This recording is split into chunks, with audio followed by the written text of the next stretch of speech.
Bharat Ratna doctor Bhimrao Ambedkar को कोटि कोटि नमन। ये कार्यक्रम डॉक्टर भीमराव अंबेडकर के जीवन पर आधारित है, जहां भारत की जनता के प्रति उनके योगदानों को पूरी सजगता से चित्रित और रेखांकित करने का प्रयास है। कार्यक्रम में दिखाई गई घटनाएं लब्ध प्रतिष्ठ पुस्तकों से ली गई हैं। इस कार्यक्रम के जरिए चैनल की ओर से एक विश्वसनीय, सजग और सकारात्मक प्रयास है कि डॉक्टर बाबा साहेब भीमराव अंबेडकर के जीवन की संघर्ष यात्रा एवं गौरव गाथा पूरे आदर के साथ घर घर पहुंचे और उनके योगदानों से सभी संपूर्णता में परिचित और आह्लादित हों।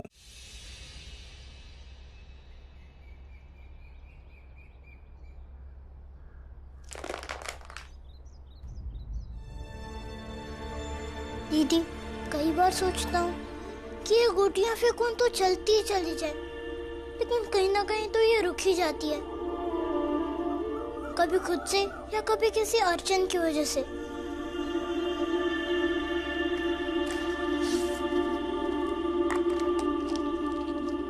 बिल्कुल एक जिंदगी की तरह। दीदी, कोई भी चीज हमेशा के लिए नहीं चलती है। शायद कुदरत ने ये संसार ऐसा ही बनाया है। जीजा जी ने अंतिम समय में मुझसे कहा था कि मेरा कुछ नहीं हो सकता है भीमराव, मेरे पास ज्यादा वक्त नहीं है। मुझसे कोई भी गलती हो ना तो माफ कर देना, लेकिन तुम्हें ना जैसे हो वैसे रहना। लेकिन अपने दीदी का ख्याल रखने में मैं असमर्थ हो गया हूँ। मैं आपका दुख तो नहीं बांट सकता, लेकिन इस दुख के वक्त को मैं बांट सकता हूँ, और वही मैं कोशिश कर रहा हूँ।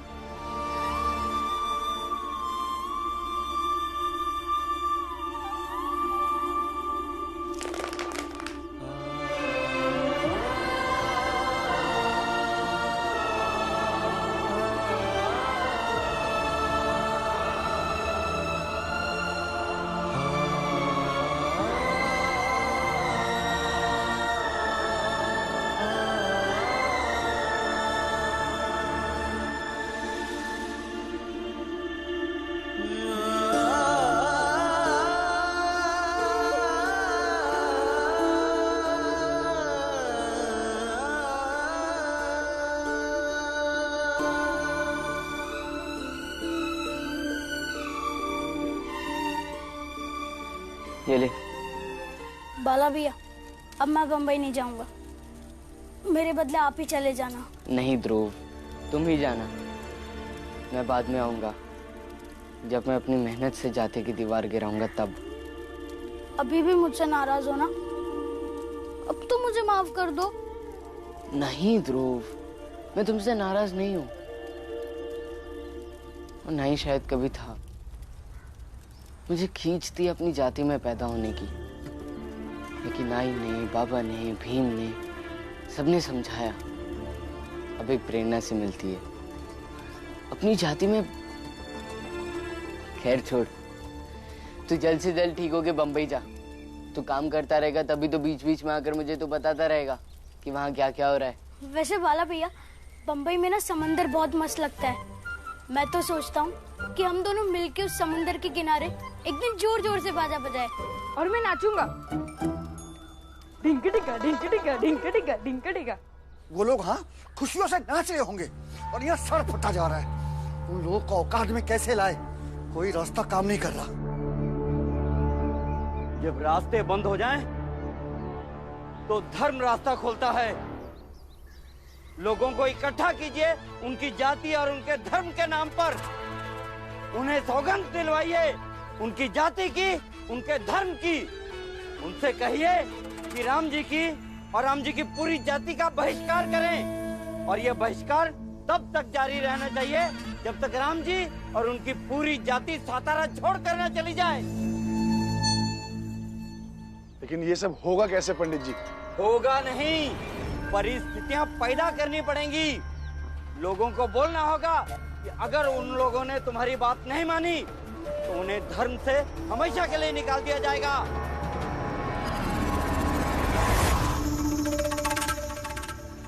सेठ जी, पंडित जी एकदम सही कह रहे हैं। हमारे समाज के लोग बिना रोटी के तो रह सकते हैं, लेकिन बिना धर्म के नहीं।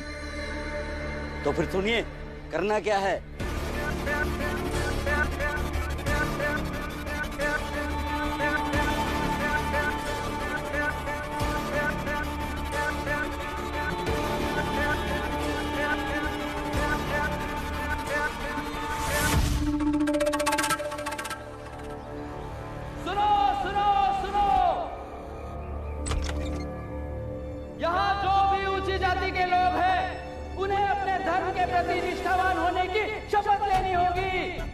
ये जो प्लेग फैला हुआ था, उसके बाद हमें रूठे हुए ईश्वर को मनाने की प्रक्रिया शुरू करनी होगी, क्योंकि ईश्वर हमसे कुपित है।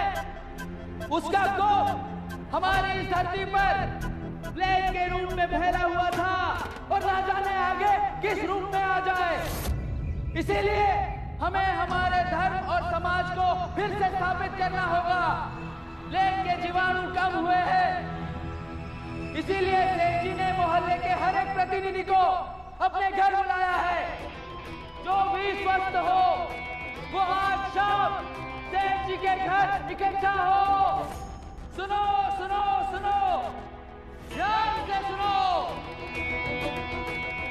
धर्म की रक्षा के लिए ऊंची जाति के लोग आज शाम को सेठ जी के घर के बाहर इकट्ठा हो जाए।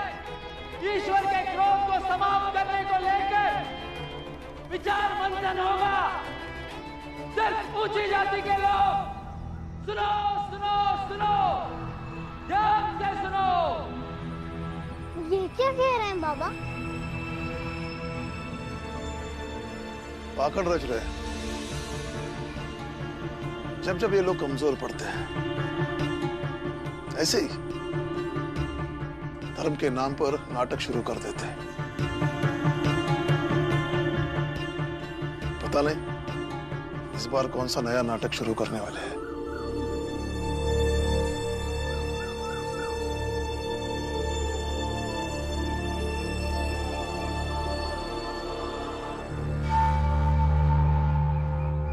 प्रणाम, स्वागत है आप सभी का।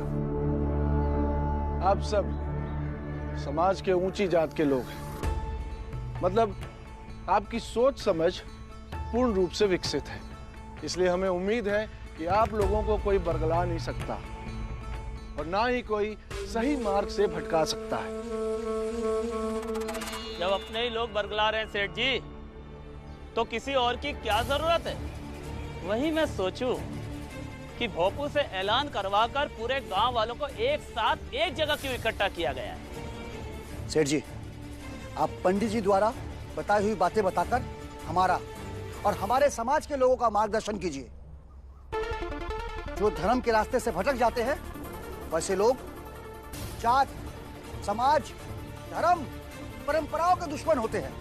ऐसे लोगों का क्या मुंह लगना? क्यों भाइयों?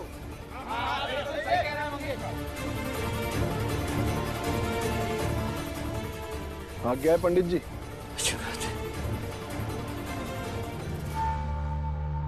आज समय आ गया है कि हमें सबसे पहले अपने धर्म को चुनना होगा। वर्तमान में स्थितियां चाहे कुछ भी हो, उससे ऊपर उठकर हमें एक होकर अपने समाज और अपनी जाति की रक्षा करनी होगी। कई बार कुछ भ्रम सच से भी ज्यादा मजबूत होकर सामने आएंगे, लेकिन ऐसे मौकों पर हमें और सतर्क रहने की जरूरत है। अच्छा, तो आप ये कहना चाहते हैं सेठ जी कि प्लेग की इस बीमारी में राम जी और उसके परिवार वालों ने जो गांव वालों की मदद की वो सच नहीं था, सच जैसा एक भ्रम था। और तुम सब मुझे ऐसे क्यों देख रहे हो? अगर देखना ही है ना तो इन्हें देखो और साथ में अपने आप को देखो। तुम खुद ही समझ जाओगे कि क्या सही है और क्या गलत।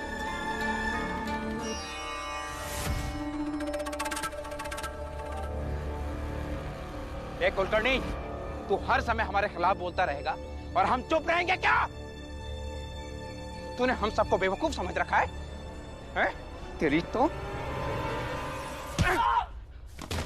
भाइयों, आप लोग खड़े खड़े मुंह क्या देख रहे हैं? खत्म करिए धर्म के दुश्मन को। मारो इसे, मारिए।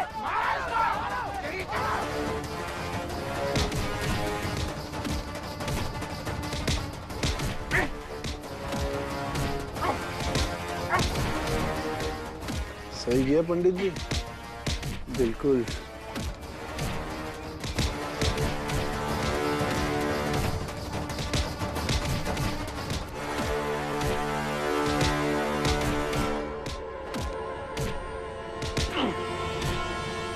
बहुत सही किया भाइयों,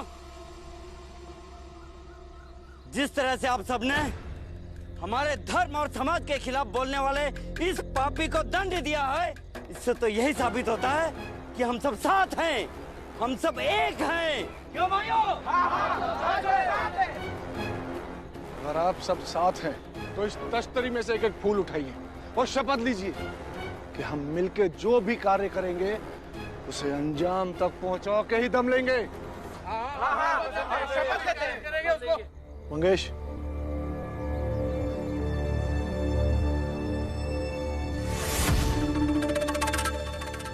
लीजिए। सबको एक एक फूल दे दो।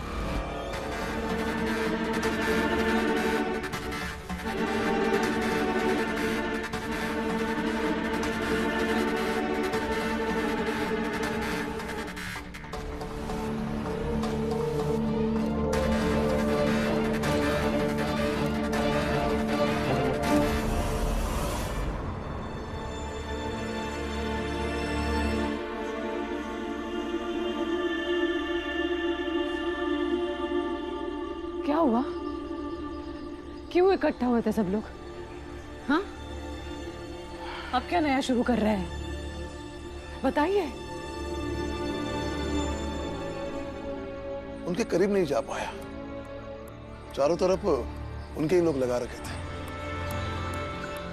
ताकि उनकी कोई बात ना सुन सके। मैंने सुनने की बहुत कोशिश की लेकिन कोई मुझे देखने लगा तो मैं चला आया। हाँ, ठीक ही किया। समझ में नहीं आ रहा है कि क्या कर रहे हैं। चाहे जो करे, हमारे लिए समस्या ना खड़ी करे।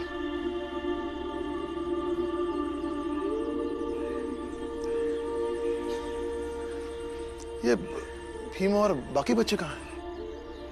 मुझे डर था बीवा कहीं वहां ना चला जाए, इसलिए बच्चों को काम पे लगा दिया है। ठीक ही किया। अब हाथ पैर धो लीजिए, चाय बनाती हूँ। साथियों, कल हमने वाई से खास सर्वज्ञ महाराज को बुलाया है ताकि वो हमारे भ्रमित हो चुके मन को फिर से शुद्ध करके हमें सही मार्ग पे ला सके। इस अशुद्ध हुए समाज को फिर से शुद्ध करके वो हमारी गौरवशाली परंपरा से जोड़ सके। और इसके लिए हम सब मिलके उनके स्वागत की तैयारी करेंगे। हम सब शपथ लेते हैं कि हम महाराज के आदेश का आंख मूंद के सच्चे मन से उसका अनुसरण करेंगे और उन्हें यह भी एहसास दिलाएंगे कि हम भीतर से अपने धर्म की रक्षा के लिए कुछ भी कर गुजरने को तैयार हैं। हम शपथ लेते हैं कि उनके कहने पर हम अपनी जान दे भी देंगे और विरोधियों की जान ले भी लेंगे। हाँ, हम शपथ लेते हैं। हाँ हाँ, हम शपथ लेते हैं। आप लोग अपने अपने इलाकों में जाकर अपने लोगों से ये शपथ लेने के लिए कहिए, उन्हें प्रोत्साहित कीजिए। कल सुबह महाराज के आते ही उनके आदेशानुसार समाज को सुधारने का कार्य करेंगे, क्योंकि हमारे धीरे धीरे लचीले रवैये से ये समाज एक चारागाह बन गया है जिसमें कोई भी पशु आकर चर के चला जाता है। इसलिए इसे चारागाह बनने से रोकने के लिए हमें उन पशुओं को दंड देना होगा और अगर जरूरत पड़ी तो उनका वध भी कर डालेंगे। क्यों भाइयों? हाँ हाँ, हम ऐसा ही करेंगे। बोलो सर्वज्ञ महाराज की जय! सर्वज्ञ महाराज की जय! यहीं पटक दो।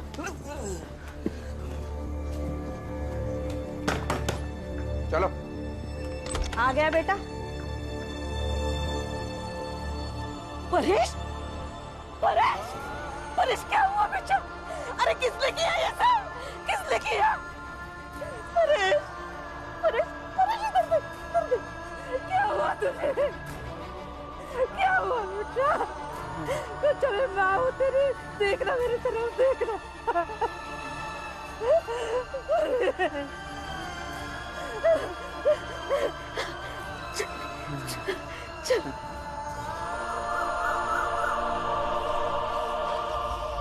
अभी प्ले खत्म नहीं हुआ है, इसलिए सावधानी हटनी नहीं चाहिए और इसी सावधानी के बीच अपने काम भी निरंतर रखने चाहिए। हाँ तो आनंद भैया अब तैयार हो जाइए, हम विद्यालय चलते हैं। ठीक है चल। नहीं भी बेटा, तुम दोनों आज स्कूल ना ही जाओ तो ज्यादा अच्छा है। क्यों भाई साहब? क्योंकि ऊंचे समाज के लोग कुछ खतरनाक योजना बना रहे हैं और इस योजना को रास्ता दिखाने के लिए वो सर्वज्ञ महाराज आ रहे हैं।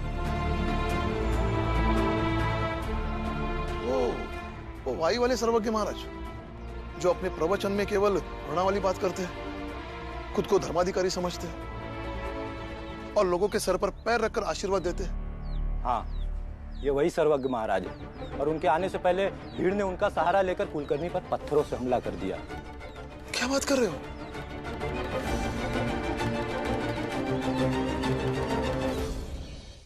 पुरंजन काका सही कह रहे हैं। मैंने भी अपनी कुटिया के बाहर कुछ लोगों को बातें करते सुना कि सर्वज्ञ महाराज आने हैं, पर उनके आने से पहले ही बड़ी जाति के लोगों ने एकजुट होकर अपने दुश्मनों को सबक सिखाना शुरू कर दिया है। हाँ राम जी, उन्होंने भीड़ की शक्ल में कुलकर्णी पर हमला कर दिया। अब इसमें किसी एक को तो दोष दे नहीं सकते। अब इस मामले में पुलिस भी कुछ नहीं कर पाएगी। ये सब उन्होंने सोच समझ कर किया है। हाँ, कुलकर्णी उनका पहला शिकार है और दूसरा शिकार होगे तुम।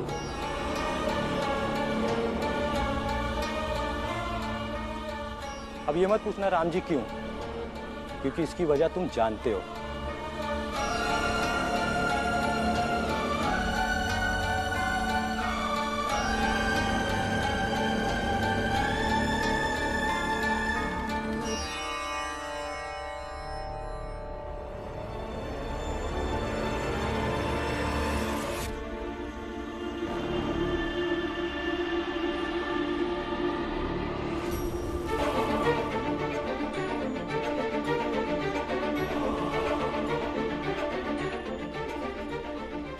ये तो क्या कर रहा है? पाला भैया, पुरंजन काका सही कह रहे थे। कुलकर्णी काका के बाद बड़ी जातियों की भीड़ का दूसरा शिकार राम जी काका होंगे और उसकी वजह बनूंगा मैं। क्योंकि सर्वज्ञ महाराज के आते ही उन्हें सबसे पहले मेरी बात बताई जाएगी और फिर सर्वज्ञ महाराज उस भीड़ को उकसाएंगे और वो भीड़ काका पर, आप लोगों पर हमला करेगी। इसलिए अच्छा यही होगा मैं वापस बंबई चला जाऊं। ध्रुव, हम लोगों पर तो वैसे भी हमले होते रहते हैं, एक हमला और सही। ध्रुव, मत जा। भीम तो समझ क्यों नहीं रहा है? उन लोगों को बस एक बहाना चाहिए और बहाना मैं हूँ। और फिर सर्वज्ञ महाराज भी तो उनके साथ है, इसलिए तू समझ जा कि अब कुछ भी हो सकता है। अरे लेकिन तेरी तबीयत अभी ठीक हुई है और तू बंबई जाएगा। अरे लोग अभी भी वापस आ रहे हैं बंबई से। बाला भैया, मैं चले जाऊंगा और मुझे कुछ भी नहीं होगा। वैसे भी पहले ही आप लोगों ने मुझे मौत के मुंह से निकाल लिया है।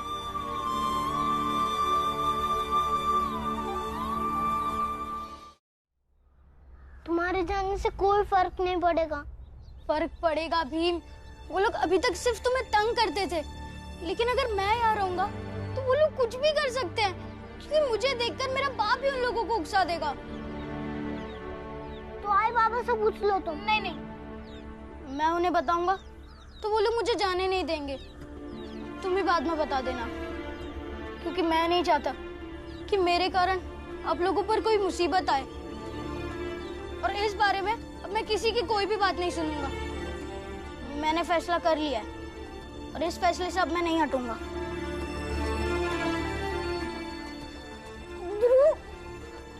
ध्रुव, मत जा।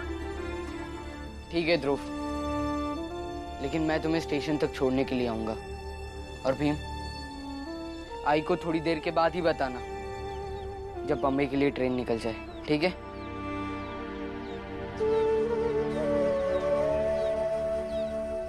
ध्रुव, तुम अपना ख्याल रखना। तुम भी दोस्त अपना और बाकी घर वालों का भी ख्याल रखना।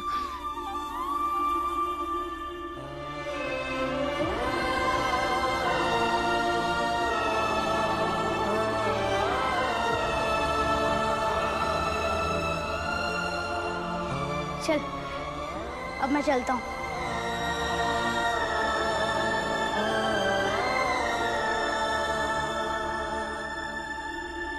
अब जा, वरना काकी बाहर आ जाएगी। चल ध्रुव।